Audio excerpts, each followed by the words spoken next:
The desert was supposed to be empty. Nothing but sand, wind, and silence stretching for hundreds of miles. But on that night, deep in northern Saudi Arabia, a small convoy of unmarked jeeps rolled to a stop beside a mountain no tourist had ever seen. The men who stepped out weren't treasure hunters or religious pilgrims.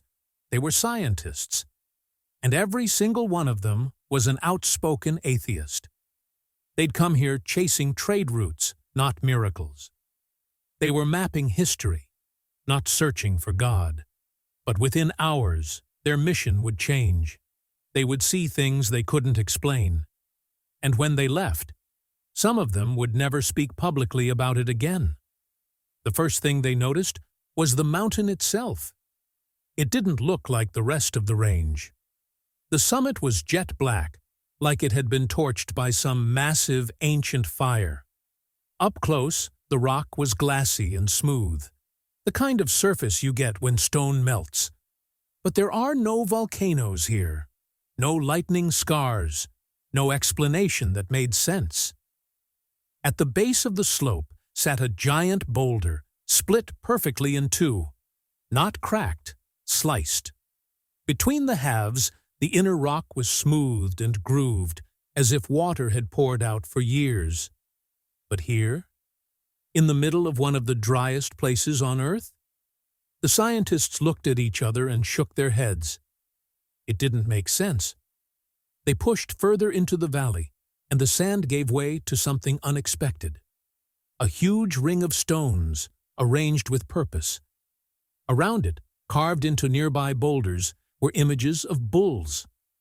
The horns were detailed, the bodies unmistakable. To most archaeologists, that might mean an ancient cult site, but to anyone who grew up hearing the Bible stories, it sounded like something else entirely. The golden calf, worshipped by the Israelites at the foot of Mount Sinai. If you want the rest of this investigation to reach more people, and to make sure you don't miss the next reveal, hit subscribe and turn on notifications now. This story isn't slowing down, and the next twist will be even harder to believe. As they explored, the mountain seemed to loom darker, heavier, as if watching. Drones were sent up to map the area. From the air, the team saw lines of evenly spaced stone markers stretching out from the base in all directions. They weren't random. They formed a clear boundary, like a fence without walls. Later, carbon dating would suggest they were thousands of years older than the Roman Empire. But right now, they were just unsettling. That's when one of the scientists spotted something strange in a nearby ravine. Symbols carved into the rock. They were old, worn down by time, but still visible. They weren't Arabic, or any script known in the region. They looked more like diagrams than words, looping and intersecting in patterns that seemed too precise to be decorative. A linguist in the group took dozens of photographs.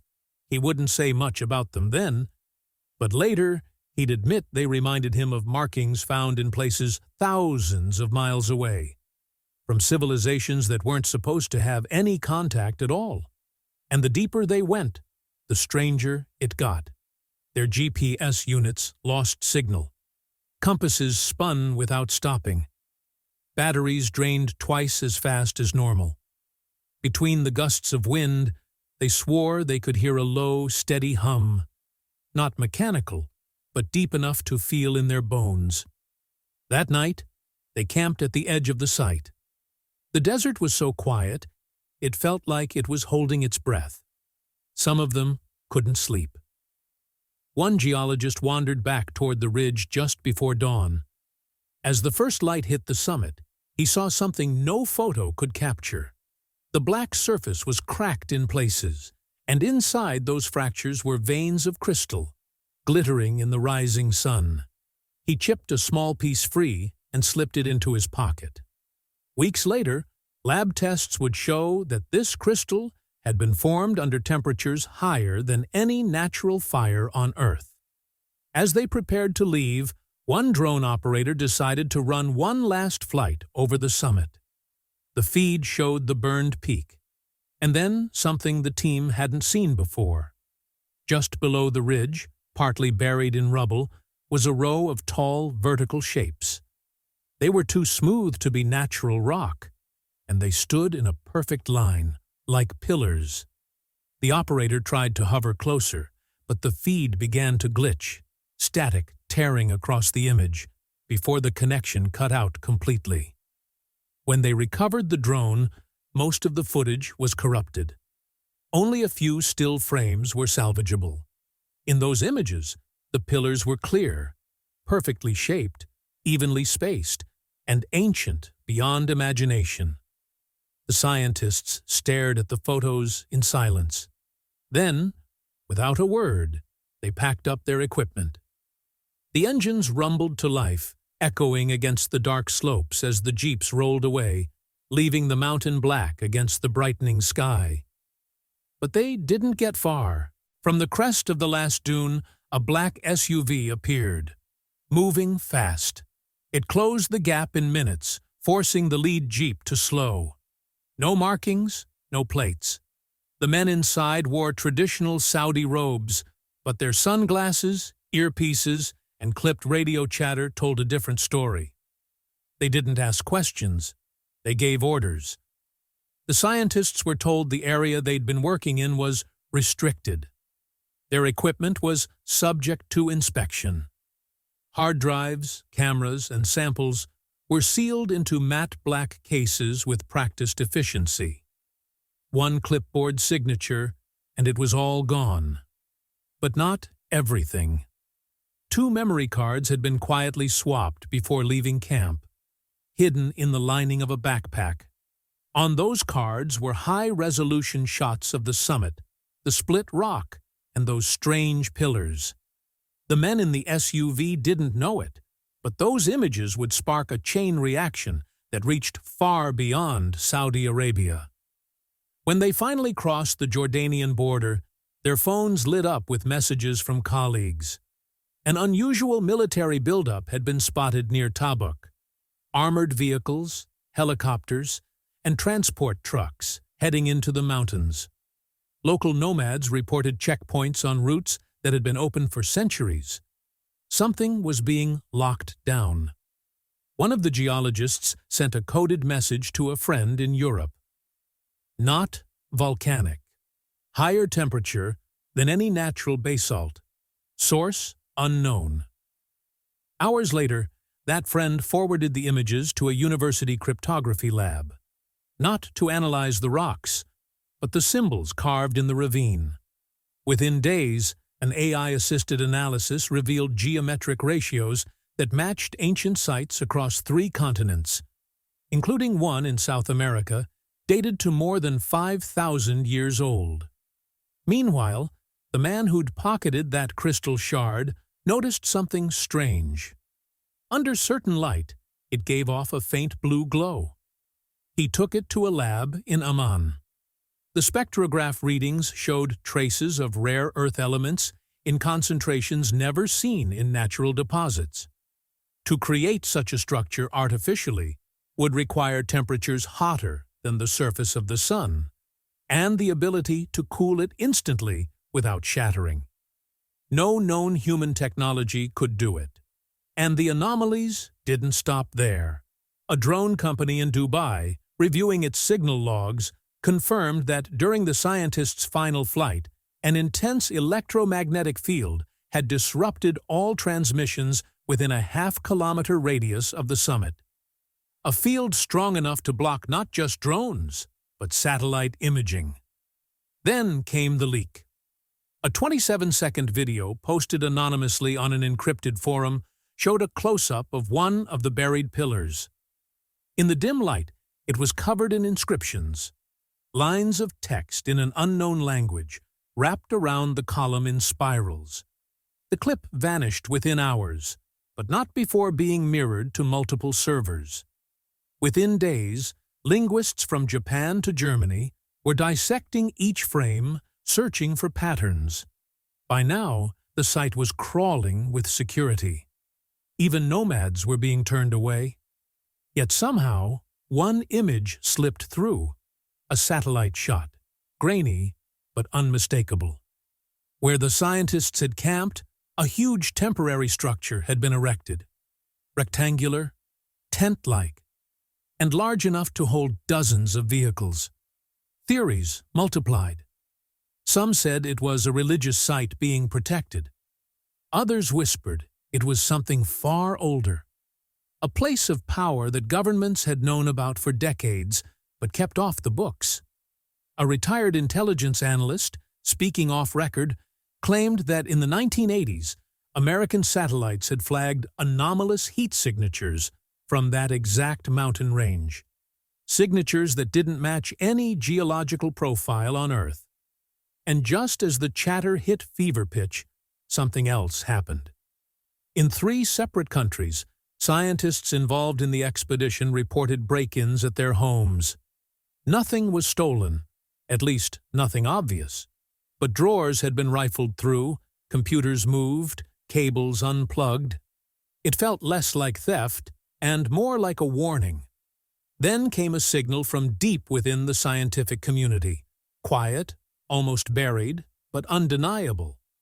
A European lab claimed it had been approached by private intermediaries offering unlimited funding to analyze an unnamed artifact, on the condition that all results remain classified. The lab refused. Weeks later, the funding appeared at another facility in Asia. This time, there was no refusal, and no further word. In the midst of all this, one detail slipped into the public record almost unnoticed. A historical text, newly translated from an obscure monastery archive, describing a mountain of blackened crown, where fire stood still in the air, and the voice of the deep shook the ground. The description matched the site in Saudi Arabia almost perfectly, except it was dated to over 2,000 years before the biblical Exodus. Meanwhile, new scans of the area using penetrating radar, leaked from an unknown source, hinted at a network beneath the mountain. Not caves, but straight corridors, running for hundreds of meters. In some places, the tunnels seemed to lead directly under the summit. And inside at least one of them, something metallic. No official agency would confirm the images, but privately, one source close to the team said the shape didn't match any natural ore deposit.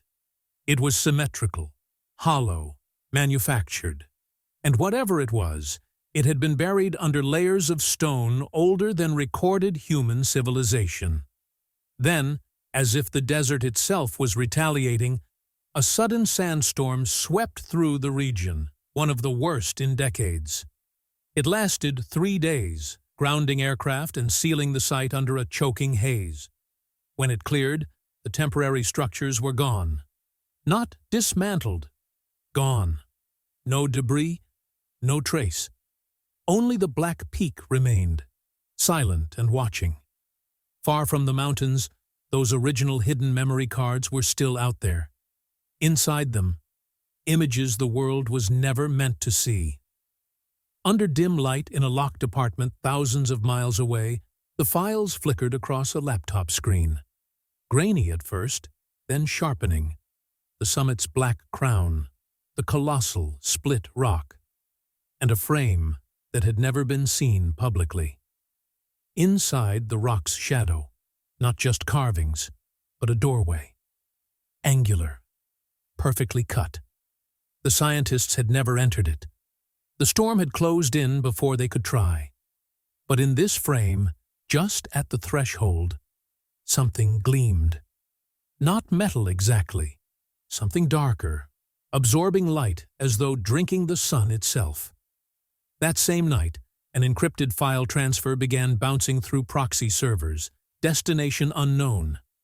It carried not just photos, but field audio, muffled voices, the clatter of climbing gear, and then a sound unlike wind or stone, a deep, resonant hum, rhythmic, as if pulsing from within the mountain. It wasn't mechanical, it was almost biological. Within 48 hours, the hum appeared again. this time detected by a seismic monitoring station 300 kilometers away. No quake, no blast. Just a narrow frequency that rose and fell like breath. It lasted 13 minutes, then stopped. By morning, 3 separate observatories reported an atmospheric anomaly over the Tabuk region, a dense column of ionized air rising vertically, invisible to the naked eye, but glowing in infrared. The signature didn't match storms, fires, or known industrial activity. It was as if something had pushed straight up from underground, distorting the air itself. At the same time, a source inside the European Space Agency confirmed that multiple satellites had been quietly repositioned. All of them pointed toward that single peak. The move disrupted other imaging schedules, costing millions. No explanation was offered. Thousands of kilometers away, a whistleblower sent a voice message to an investigative journalist in Istanbul. The voice was low, urgent. They opened it. The tunnels were not empty. The line went dead before the journalist could reply. 2 days later, an unmarked crate arrived at a remote research station in Iceland. Inside, wrapped in thermal shielding, was an object the size of a human skull. But it wasn't bone. The surface was smooth, black, and carved with microscopic channels that spiraled inward like a labyrinth. The shipment slip listed the sender only as M.A. No one admitted to receiving it. Hours after arrival, the object was flown out again under military escort. Meanwhile, analysis of the leaked pillar inscriptions advanced. Linguists concluded the script contained both phonetic and mathematical components, equations embedded in the language itself. And one sequence, repeated 3 times, matched a constant used in advanced orbital mechanics. Whatever the builders were describing, it was tied not to Earth, but to movement in space. Then the first real breach occurred, not physical, but digital. A group of cyber activists infiltrated a Saudi geological database and found a file labeled in code. Inside were high-resolution 3D scans of the summit's core. The scans showed a hollow chamber nearly 70 meters across, suspended within the mountain by what appeared to be thin, perfectly vertical supports. No natural rock formation could create that symmetry. And stranger still, the chamber wasn't centered. It was tilted, as though it had landed there, and the mountain had grown around it. The leak spread before it could be scrubbed. Governments dismissed it as fabrication, but several structural engineers, speaking anonymously, confirmed the physics were sound. Something was encased in that peak, and it wasn't made of basalt. While the world argued over authenticity, the hum returned, louder. This time it was captured on open amateur radio bands. Ham operators from Greece to India heard it. A deep, rising tone layered with harmonic overtones, as if multiple frequencies were playing in precise unison. Some listeners claimed they felt it physically, like pressure behind the eyes. 3 people in separate countries collapsed within minutes of exposure, each describing the same impossible vision. Endless corridors filled with blinding light. None of them knew each other. All had tuned in to the same frequency at the exact same moment. In the days that followed, the Saudi government declared restricted airspace over the Tabuk Range, citing only national security operations. Military drones circled day and night, and ground access was sealed. Yet satellite images taken just before the lockdown revealed something no one could explain. The summit now bore a narrow vertical slit, as if something massive had shifted from within. Then came the blackouts, first in the immediate region, then bleeding into neighboring countries. Internet speeds plunged, GPS signals flickered. Pilots reported compasses spinning off course when flying near the site. Something in that mountain was interfering with navigation itself. The final blow came from an intercepted NATO transmission describing unidentified thermal signatures exiting the mountain's western slope. Multiple heat trails, each steady, linear, and moving faster than any known vehicle on Earth. Machines? Living organisms? Something in between? Whatever they weren't staying hidden anymore. If even half of this is true, the events unfolding in the Saudi desert could rewrite everything we thought we knew about history, faith, and power. But the deeper we dig, the louder the silence grows. Officials closing ranks, records erased, and voices once willing to talk now buried in fear. Some say the answers are still in the ground. Others warn that searching further might awaken something we can't control. We're not stopping. Subscribe now, because the next chapter takes us closer to that mountain than anyone has dared in decades, and the evidence we've uncovered won't stay hidden forever. Turn on notifications and stay ready. The truth is moving, and it's coming fast.